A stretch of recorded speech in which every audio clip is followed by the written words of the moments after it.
వేదికపై ఉన్న ప్రియతమ ముఖ్యమంత్రి శ్రీ వైఎస్ జగన్మోహన్ రెడ్డి గారికి, వేదికపై ఉన్న పెద్దలకు, జిల్లా నలుమూలల నుంచి మేము సైతం సిద్ధం జగనన్నకు అండగా నిలబడేందుకు అని చెప్పి జిల్లా నలుమూల నుంచి ఇక్కడికి విచ్చేసిన అన్నదమ్ములకు, అక్క చెల్లెమ్మలకు పేరు పేరున హృదయపూర్వక నమస్సమాంజలు తెలియజేస్తున్న సవినయంగా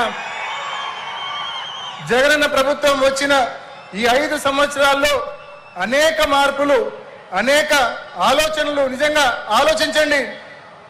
సచివాలయాలు కావచ్చు, ఆర్బీకేలు కావచ్చు, విలేజ్ హెల్త్ క్లినిక్లు కావచ్చు, ఈ రకంగా పరిపాలన గ్రామ స్థాయి ప్రజానీకానికి అందుబాటులోకి తీసుకొచ్చారు. నిజంగా ఇవాళ ప్రతి ఒక్కరూ ఆత్మగౌరవంతో బతుకుతా ఉన్నారు.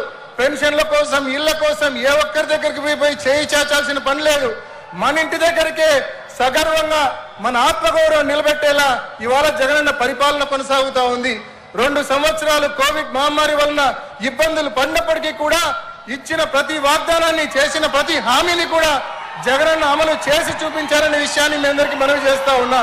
పెద్ద ఎత్తున సంక్షేమ పథకాలే కాకుండా పెద్ద ఎత్తున అభివృద్ధి కార్యక్రమాలు కూడా జిల్లాలోని అన్ని నియోజకవర్గాల్లో పెద్ద ఎత్తున అభివృద్ధి కార్యక్రమాలు జరుగుతూ ఉన్నాయి.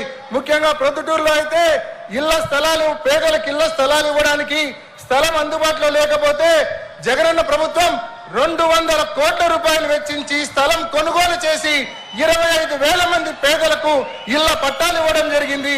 ఇంత పెద్ద ఎత్తున సంక్షేమ పథకాలు, అభివృద్ధి కార్యక్రమాలు మన ప్రభుత్వం చేస్తా ఉంది. ఇంతేకాకుండా సాగునీటి విషయంలో ఇవాళ జిల్లాలో గండికోటలో మనం 27 టీఎంసీలు నిల్వ చేసుకోగలుగుతా ఉన్నాం. జగనన్న ప్రభుత్వం రాకముందు కనీసం 5 టీఎంసీల నీళ్లు కూడా అక్కడ నిల్వ చేసుకోలేని పరిస్థితి. దాదాపు 900 కోట్ల రూపాయలు ఖర్చు చేసి ఇవాళ అక్కడ 27 టీఎంసీల నీళ్లు స్టోరేజ్ చేసుకుంటా ఉన్నాం. 3 సార్లు స్టోరేజ్ చేసాం ఈ 5 ఏళ్లలో మనం 27 టీఎంసీలు. అదేవిధంగా సిబిఆర్ లో 10 టీఎంసీల నీళ్లు మనం స్టోర్ చేసాం. ఇంత పెద్ద ఎత్తున సాగునీటి ప్రాజెక్టులు కూడా జగనన్న ప్రభుత్వంలో స్టోరేజ్ కావచ్చు, పనులు కావచ్చు మరి జరుగుతూ ఉన్నాయి. ఇన్ని మంచి పనులు మనం చేస్తా ఉన్నాం కాబట్టి ప్రతిపక్షాలకు మనల్ని ఏలు పెట్టి చూపించే పరిస్థితి లేదు. కాబట్టి ఇవాళ వ్యక్తిగతంగా క్యారెక్టర్ అసాసినేషన్ చేస్తా ఉన్నారు. వాళ్ళకు బలం లేదు, ధైర్యం లేదు. కాబట్టి తెలుగుదేశం పార్టీ, చంద్రబాబు నాయుడు బీజేపీని, జనసేనను తోడు తెచ్చుకున్నారు. ప్రత్యక్షంగా పరోక్షంగా కాంగ్రెస్ తో కూడా పొత్తు పెట్టుకున్నాడు చంద్రబాబు నాయుడు. ఎంతమంది పొత్తులు పెట్టుకున్నా సరే జగనన్నకు తిరుగులేదు.